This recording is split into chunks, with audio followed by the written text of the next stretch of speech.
शास्त्र रे वर्णित 8 प्रकार विवाह मध्यरु मु 5 प्रकार विवाह विषय आलोचना करि सारिछि। आज आमे आलोचना करिवा कि प्रजापत्य विवाह काहाकु कहि थांती बा प्रजापत्य विवाह कोन। नमस्कार, मु स्वाशिष पुंठा स्वागत करछि मो YouTube चैनल को। मु पूर्वरु कहिथिबा 5 प्रकार विवाह विषय रे जे माने भी देखि नाहंती से वीडियो से माने मो प्लेलिस्ट को जाई कि चैनल रो 8 प्रकार विवाह कौन से सेक्शन ने जाई कि देखि परिबे। आज तो आमे आलोचना करिबा कि प्रजापत्य विवाह कौन किपरि होई थाए।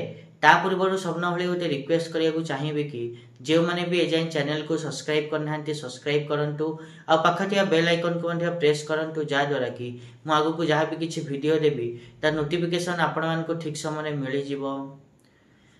जदि आमे प्रजापत्य विवाह कथा कहिबा ताहाले आपण माने देखिबे कि जेउ विवाह रे कन्यार पिता वर एवं कन्या उभयंकु प्रचलित धर्मर आचरण करिवा को परामर्श देई कन्यार विवाह करई थांती ताकू आमे प्रजापत्य विवाह बोली कहि थाउ। शास्त्र ताकू प्रजापत्य विवाह रा आख्या दिया जाईछि।